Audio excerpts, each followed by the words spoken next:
E aí galera do Vira e Bicho, beleza? Tudo bem? Eu sou o professor Adriano Santana e vou levar vocês nessa viagem maravilhosa que é a biologia. Vou tentar facilitar por demais a vida de vocês para a compreensão do que muitos falam. Nossa, como biologia é difícil, tem muitos nomes. Não tem tanto nome assim não.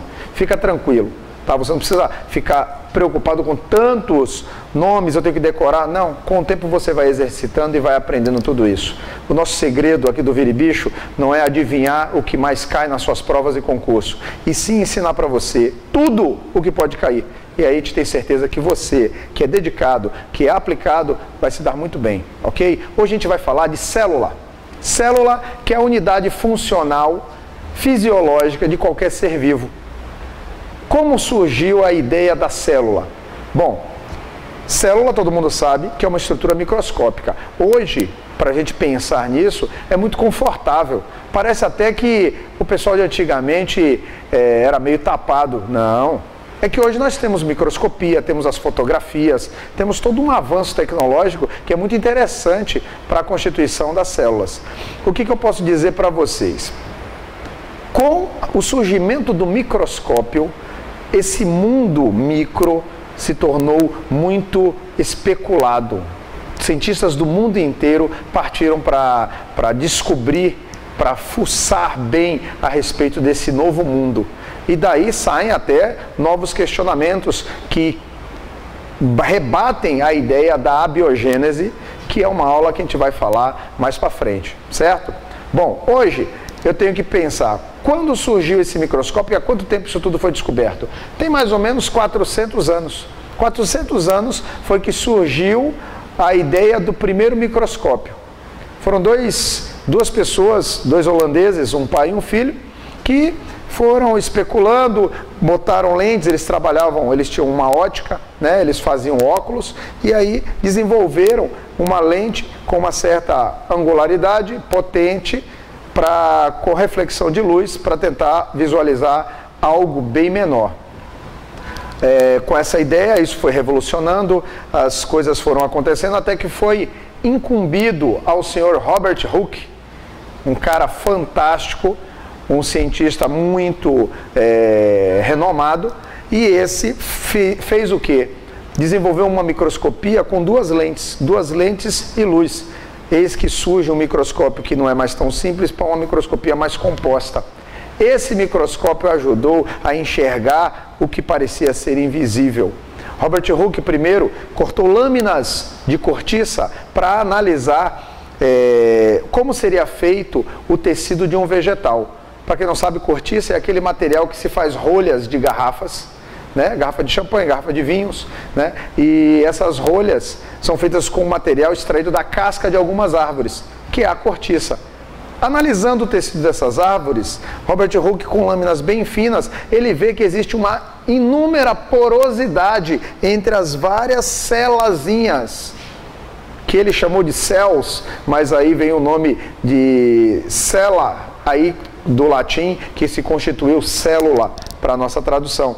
Ao observar, ele vê que é possível que todos os seres sejam compostos dessas inúmeras célulazinhas.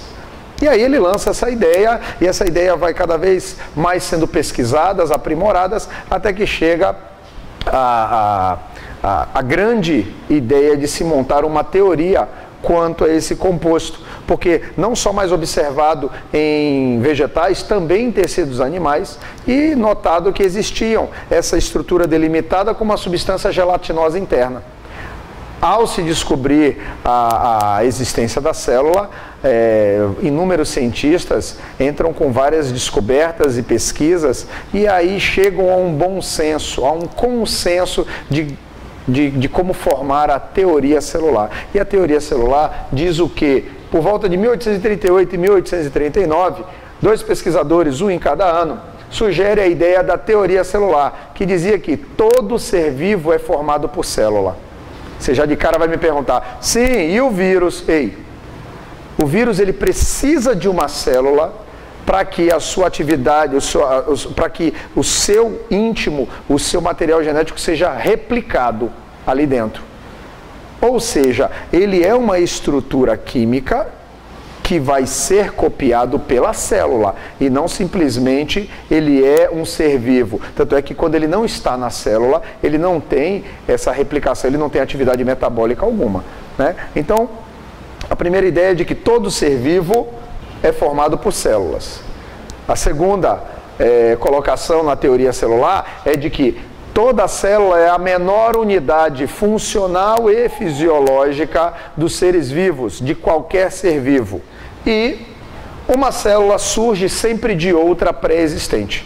Então, esses 3 pontos mostram o que é a teoria celular. Teoria celular, todo ser vivo é feito de célula. A célula é a unidade funcional e fisiológica de um ser vivo, a menor unidade funcional e fisiológica de um ser vivo. E uma célula sempre surge de outra pré-existente, né? Partindo dessa ideia e de que todos os seres são formados por células, nós vamos já pensar, eu tenho 2 tipos de seres então, o que é formado por apenas um tipo de célula, ele é bem simples, e o que é formado por vários tipos de células. Ou seja, eu tenho o unicelular e o pluricelular. Quando eu falo vários tipos de células, eu estou me referindo a um organismo que já tenha o seu tamanho desenvolvido, porque é uma multiplicação celular que o formou, e eu tenho células que tenham a mesma estrutura básica, mas formatos inumeramente diferentes. Ok? Bom, partes de uma célula. Vamos começar partindo daí. Toda célula, ela pode ser ou de um modelo simples, que são as procariontes, as mais simples, que não vai apresentar essa estrutura aqui, que está no meio. E eu tenho as células que estão aí como a maioria dos seres vivos, que são as células eucarióticas, que já apresentam membrana, citoplasma e núcleo. De um modo geral, a gente sempre comenta, quais são as partes de uma célula? Membrana, citoplasma e o núcleo. A membrana celular é o que está revestindo, toda a célula tem. O citoplasma é a parte gelatinosa, tá? Que a gente chama, que fica na parte interna, contendo toda e qualquer estrutura que ali possa existir. E o núcleo, presente em células eucarióticas, é um combinado de estruturas que reserva internamente, guarda e protege o material genético, o DNA, né? Que depois vai produzir o RNA para agir no citoplasma. Os tipos de células são células procariontes, como eu já estava comentando, e células eucariontes. Células procariontes são simples. São provavelmente os primeiros modelos aqui que surgiram no planeta. Elas apresentam uma membrana, aqui em cor vermelha, que é a membrana celular. As bactérias apresentam essa parede celular, que é uma estrutura que a gente vai comentar mais para frente nos envoltórios celulares, e o material genético que nessas células, como não tem a proteção da membrana carioteca, é chamado de nucleóides, tá? Lembrando, quando você olha todos esses pontinhos aqui, são os ribossomos. É uma estrutura proteica, é uma organela proteica presente em toda e qualquer célula. O que toda e qualquer célula então vai ter? Com certeza, ribossomo, membrana e um citoplasma com material genético. Esse material genético pode estar solto pelo citoplasma, célula procarionte. A gente costuma dizer, não tem núcleo.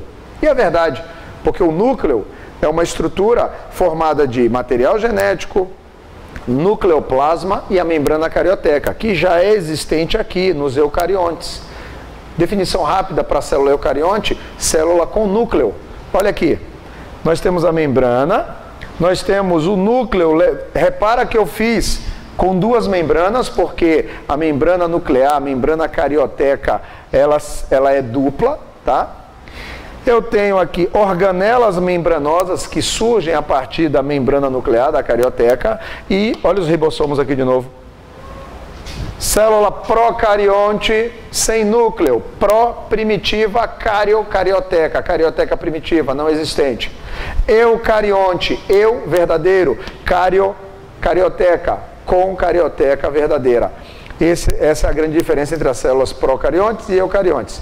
Eu quero propor para vocês um minutinho para eu apagar e recolocar, só que eu vou fazer isso num passo de mágica, para eu falar das células vegetais, das células animais, e aí partimos para a membrana celular, certo? Se liga na mágica, que é rapidinho. Ó, 1, 2, 3, pronto! E aí, galera, a lousa toda pronta e a gente dá prosseguimento para falar da célula, certo?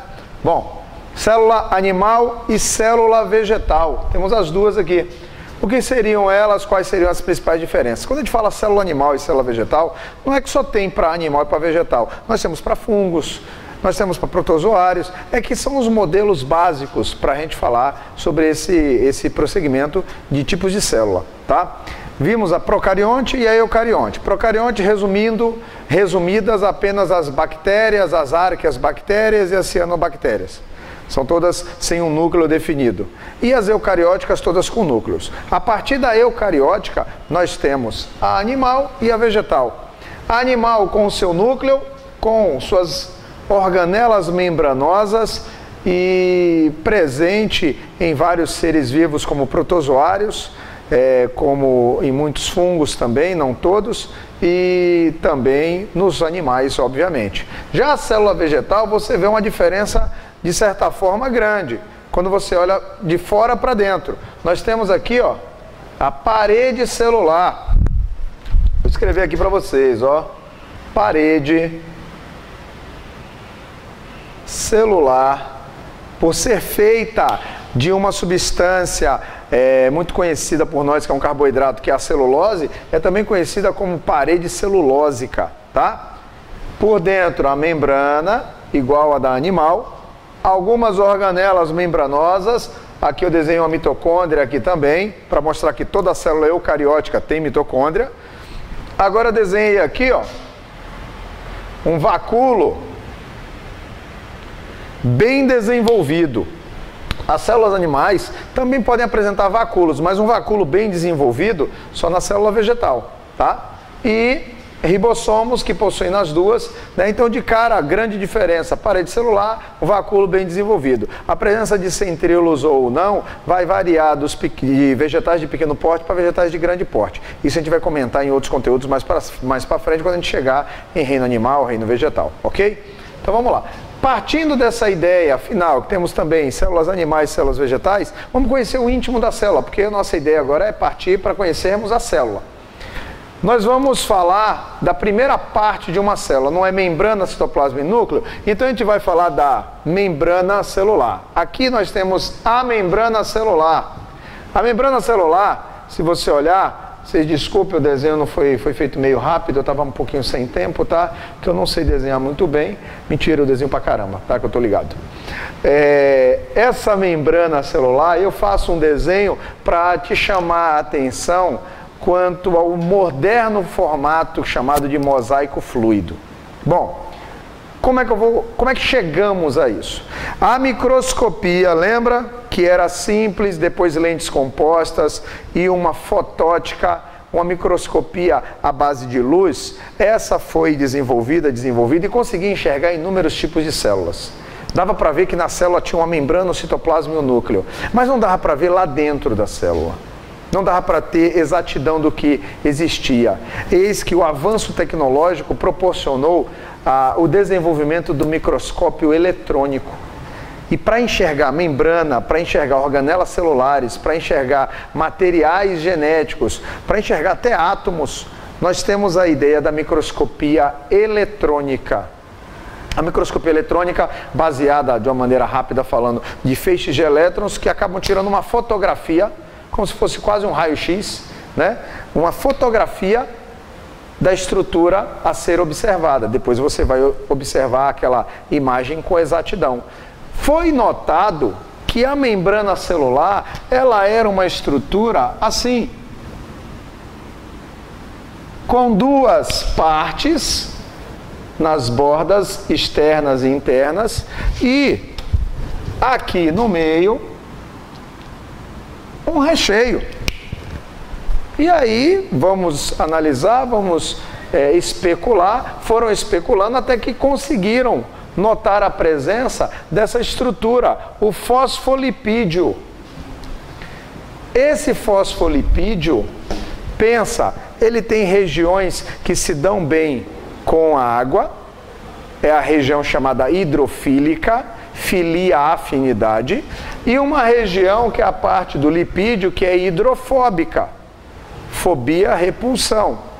Então, imagine fosfolipídios no ambiente aquoso, ele ia ficar doido. até que um próximo ao outro pegariam as partes com lipídios e virariam para o centro para tentar fugir da água, por questão de polaridade. A água não é polar, então a parte do fosfato também é polar, a parte do lipídio é apolar, então acaba sendo repelido da água, porque os semelhantes se atraem nesse caso. Então, os lipídios viraram para o meio e deixaram na parte de fora fosfato e na parte de dentro fosfato também. Então, ao observar essas propriedades e a descoberta dos fosfolipídios, pesquisas foram avançando e viram também que nessa membrana existiam mergulhadas as proteínas. Olha elas aqui, ó, são proteínas. Essas proteínas têm inúmeras funções. Tem função de formar um canal de passagem de algumas estruturas. Outras têm a função de reconhecer uma substância para que ela possa passar para dentro da célula ou sair da própria célula. Tem algumas que estão com funções de reconhecimento para defesas, junto com essas estruturazinhas aqui, que são os glicocálix. Vamos botar o nome aqui, ó. Glicocálix. Tá? E os fosfolipídios. Bom, a princípio vamos conhecer a membrana, a composição dela. Você já viu que ela tem fosfolipídio, você já viu que ela tem proteínas e você já viu que ela tem alguns glicídios, algumas estruturas glicoproteicas e lipoproteicas que formam em conjunto o glicocálix. Quando a gente vai perguntar da composição, vamos aqui primeiro, composição da membrana celular, eu penso, como ela tem muito lipídio e muita proteína, era o que se sabia de início nas descobertas, deu a ela o título de, na sua composição, de que a membrana celular ela é lipoproteica. Isso é verdade, ela tem muitos lipídios e proteínas. Então ela é de natureza lipoproteica. Avança a pesquisa e nota que esses lipídios, na verdade, são fosfolipídios e que existe uma camada externa e uma camada interna unidas, formando uma bicamada fosfolipídica. Com mais avanços e descobertas, até mesmo dos glicocálix, hoje nós temos uma composição da membrana celular dita como fosfolipoglicoproteica. Hoje a gente diz que a composição ela é fosfolipoglicoproteica. Ah, mas apareceu lá nas minhas possíveis respostas apenas lipoproteica. Não está errado. Ah, uma bicamada fosfolipídica. Não está errado. Fosfolipoglicoproteica também não está errado. Está tudo certo. Nenhum vestibular vai te pedir dessa forma. Obviamente que numa questão dissertativa, você pode ou contar essa história toda que eu contei, ou resumir e colocar fosfolipoglicoproteica, que é a real e mais atual forma de descrição da composição da membrana celular, ok? E a função? Gente, a membrana ela é como se fosse o muro de uma escola. Esse muro, primeiro, protege a escola. A membrana também protege a célula. Nesse muro da escola existem portarias. E essas portarias servem para quê? Para que pessoas entrem e saiam da escola. E não é qualquer um que entra e qualquer um que sai a hora que quer.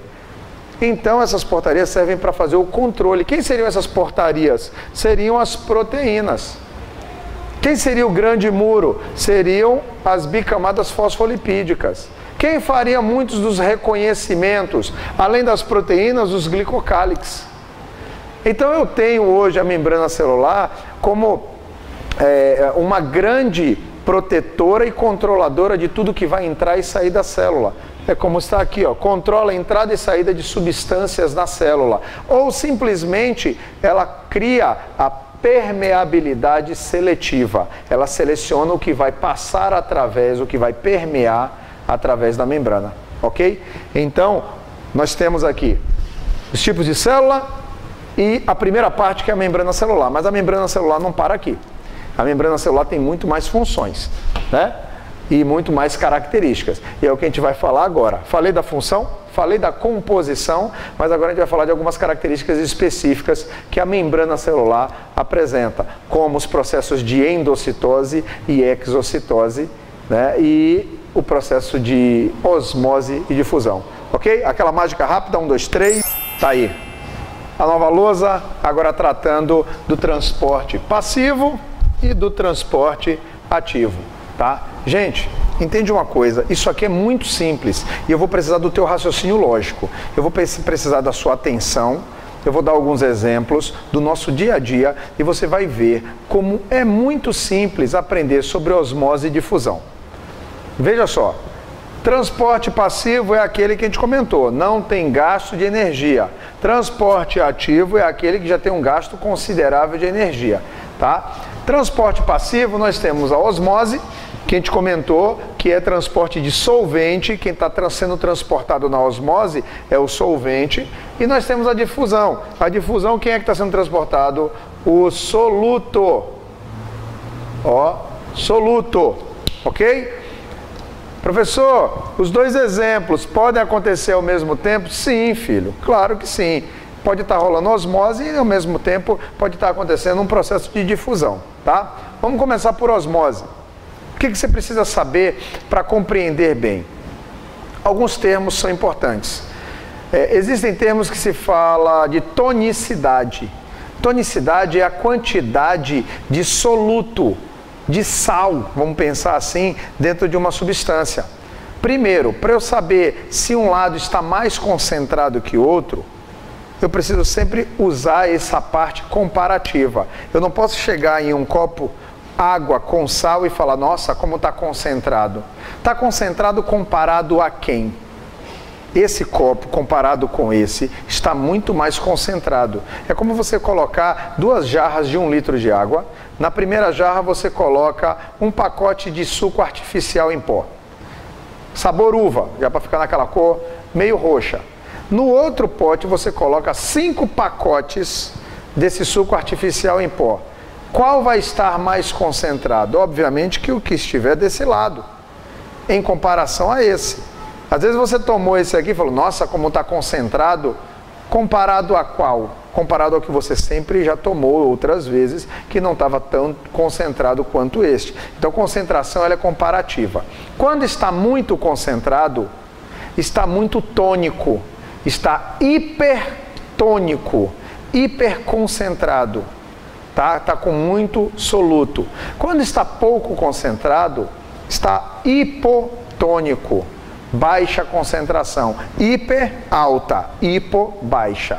E quando a concentração dos dois estiverem iguais, vai estar isotônica. Normalmente, fisicamente falando, a busca é pela isotonia. Porque a atração de cargas de todas as estruturas moleculares, elas tendem a migrar até que as forças se, vamos dizer assim, anulem. A força puxando para dentro é a mesma puxando para fora, e aí acaba anulando e ficando num processo de isotonia, concentração igual. Essa é a tendência das estruturas do próprio organismo, manter a isotonia. No caso da osmose, é transporte de solvente. Vamos imaginar um pedaço de carne. Um pedaço de carne feita salgada, para que ela perca água e sofra um processo de conservação maior. Se eu tirar a água da carne, as bactérias não vão conseguir se reproduzir e eu conservo mais aquele alimento. Quando você coloca muito sal num pedaço de carne, pegou um pedaço de picanha, saindo daqui acho que eu vou pro churrasco, viu? Coloca um pedaço de picanha, passa bastante sal. O que vai acontecer com a água daquela picanha? Não vai sair da carne? Por quê? Porque fora da carne está muito mais concentrado do que dentro. Então, do lado de fora, que está muito mais concentrado de sal, está hipertônico. Lá dentro da carne está hipotônica. A água vai de onde para onde? Não é de dentro para fora, nesse exemplo? A água não vai dissolver, eu tenho que igualar a quantidade de água em relação a soluto dos dois lados. A concentração tem que ficar igual. Então, vai saindo água até que aqui do lado de fora esteja tão diluído quanto lá dentro. Então vai sair do meio hipotônico para o meio hipertônico. É assim que funciona a osmose. É a água migrando de onde eu tenho uma concentração menor de soluto para onde eu tenho uma concentração maior de soluto. Ou seja, eu saio do meio hipotônico para o meio hipertônico. Está aqui. Isso é difusão, transporte de solvente através de uma membrana semipermeável, ou seja, a água está passando livremente, do meio hipotônico, de baixa concentração, para o meio hipertônico, de uma mais alta concentração, buscando o quê? A igualdade das concentrações. Exemplo, hidratar ou desidratar um alimento. Da mesma forma, quando você pega um bacalhau salgado, está chegando aí épocas de comer peixe, e você quer comprar um bacalhau, porque você quer preparar um bacalhau e ele é salgado. Você faz o quê? Você coloca aquele bacalhau dentro da água. Quando você coloca ele dentro da água, ele que está salgado vai passar a receber água. Consequentemente, ele não só vai receber água, como também vai perder sal. Agora, o sal, eu já estou em difusão. Enquanto ele está inchando, ele não incha, ele não ganha volume, porque a água vai migrar de onde tinha pouco sal, que era o lado de fora, para entrar nele, que é onde tem muito sal, para ajudar a dissolver aquele sal. Então vai de onde está hipotônico, baixa concentração, para dentro daquele bacalhau salgado, que está hipertônico. É o mesmo caminho, do meio hipotônico para o meio hipertônico. Isso é osmose. Como eu disse em dessalgar algo, porque então eu estou falando hidratando e desidratando, isso é osmose. Salgando ou dessalgando, eu já estou em difusão. Olha no nosso dia a dia, e é assim que muitas provas vêm cobrando, o Enem adora falar sobre isso. Difusão é o transporte agora do sal, do soluto, do meio de maior concentração para o meio de menor concentração. Ou seja, quando eu pego o mesmo pedaço de picanha e coloco muito sal nele, o que vai acontecer? O sal da carne que talvez exista vai sair? Não, esse que está fora é que vai entrar. Vai entrar até quando? Até quando igualar, até quando lá fora estiver tão salgado quanto aqui, lá dentro estiver tão salgado quanto aqui fora. Então é a penetração do sal. O sal vai de onde ele está sobrando para onde está faltando. Ele vai do meio hipertônico para o meio hipotônico. O transporte de sal vai de onde tem muito sal para onde tem pouco. Vai do hipertônico para o meio hipotônico. Isso é difusão. Só que a difusão pode ocorrer de duas formas. Ela pode ser simples ou facilitada. Ok? Primeiro eu quero que vocês entendam o conceito. Osmose, transporte de solvente, de um meio de baixa concentração para um meio de alta concentração de soluto. Difusão é transporte de soluto de uma região muito concentrada para uma região pouco concentrada. Aqui eu estou transportando água, aqui eu estou transportando soluto, exemplo, sal. Ok? Só que na difusão eu tenho dois tipos, a simples e a facilitada. A simples, vamos falar agora de gás carbônico e oxigênio. As suas células estão precisando de oxigênio. Aliás, para esse oxigênio chegar lá, tem que ser através da corrente sanguínea. A corrente sanguínea, para se oxigenar, vai precisar que os alvéolos pulmonares, que são estruturas internas dos nossos pulmões, peguem esse oxigênio que você inspirou e jogue para a corrente sanguínea. Quando a corrente sanguínea vem do corpo, ela vem cheia de gás carbônico.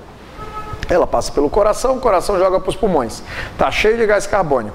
Esse gás carbônico vai passar do sangue para os alvéolos, porque o sangue está com muito gás carbônico e o alvéolo está com pouco. Então vai do mais concentrado, que é do sangue, para o menos concentrado, que é o alvéolo, passando gás carbônico. Compensação, o oxigênio que você inspirou vai encher os seus alvéolos de oxigênio e esse sangue que acabou de perder o gás carbônico vai pegar esse oxigênio, porque o meu alvéolo agora está cheio de oxigênio e o sangue está pobre em oxigênio. Então vai do mais concentrado para o menos, vai passar do alvéolo para a corrente sanguínea.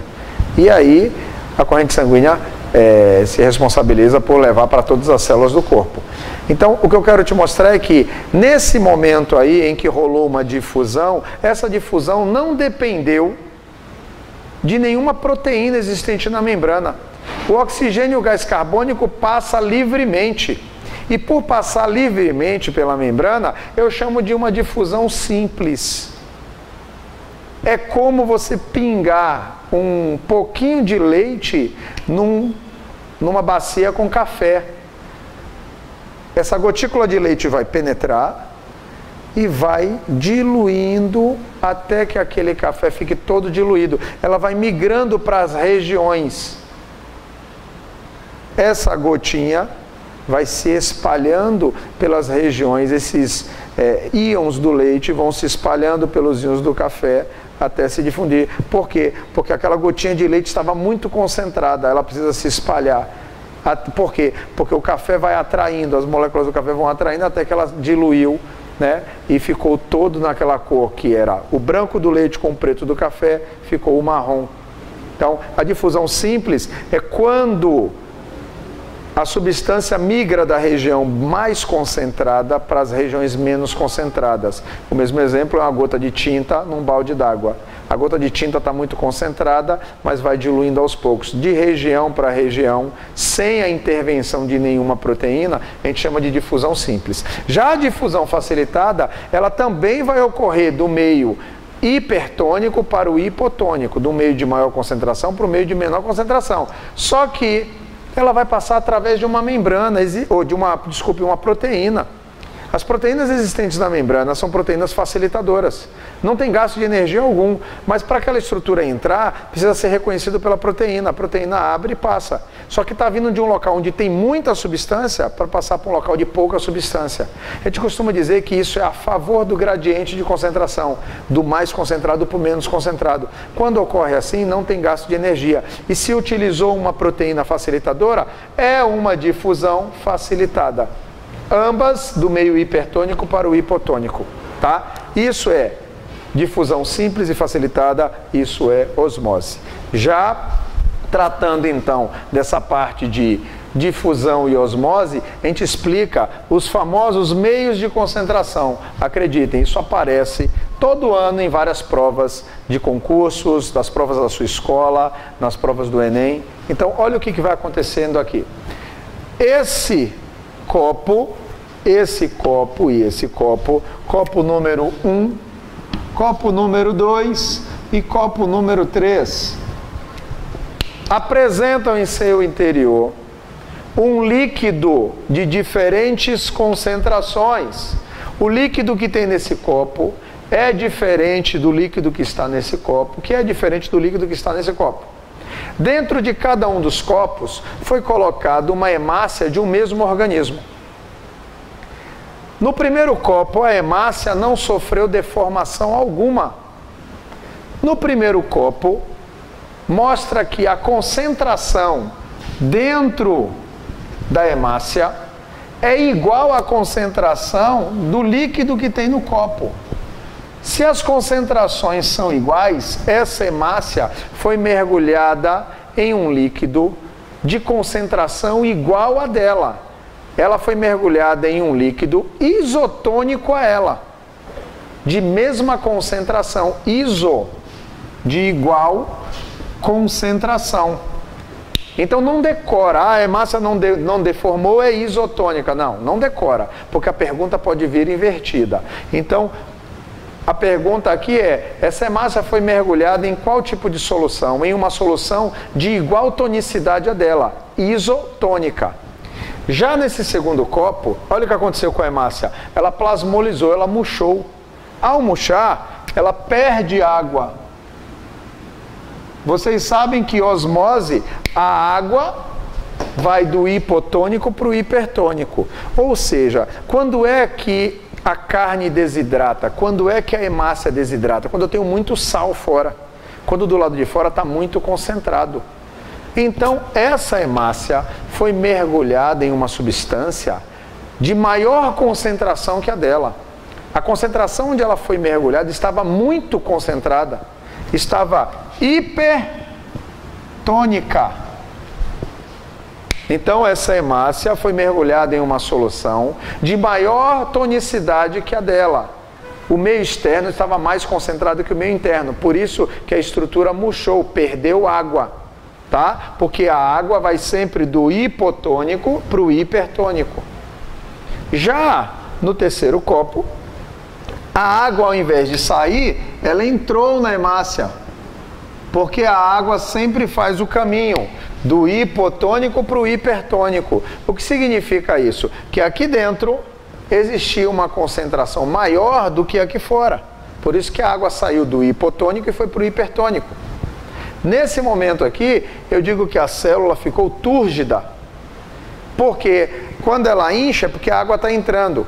A água está indo de um local de menor concentração para um local de maior concentração. Então essa hemácia foi mergulhada em uma substância menos tônica do que ela, de menor tonicidade, ou seja, de menor concentração.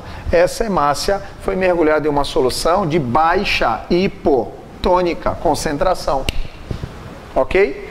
Então, esses são os 3 meios de concentração. Como é que pode vir a pergunta invertida? Quando ele te mostra uma figura dessa, ele fala, no copo de número 2, ou no copo em que a célula plasmolizou, você já tem que saber que plasmolizou foi porque ela murchou, como era a concentração dentro da célula? Agora eu não quero saber a concentração do líquido que estava no copo, eu quero saber a concentração dentro da célula.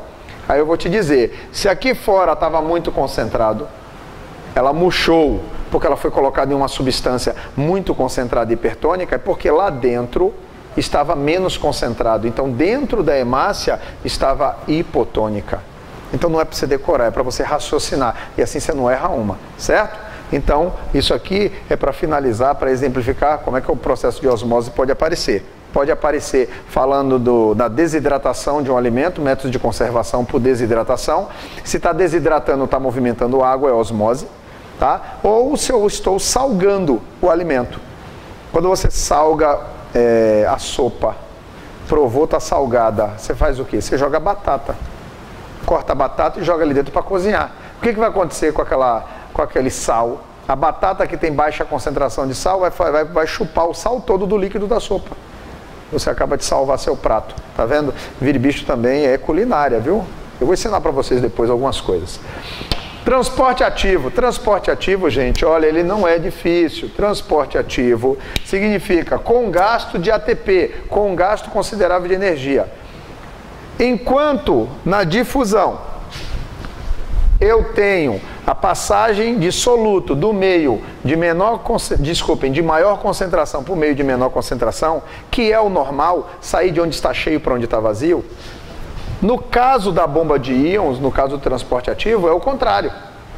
A substância ela vai de onde tem pouco para onde tem muito. E para fazer isso, eu vou ter que gastar energia para compensar, porque o normal é o contrário. Olha aqui. Nessa bomba de íons, nós exemplificamos aqui a bomba de sódio e potássio. Eu tenho normalmente, e é comumente, manter nas nossas células, principalmente células nervosas, uma maior concentração de sódio fora da célula do que dentro e uma maior concentração de potássio dentro do que fora.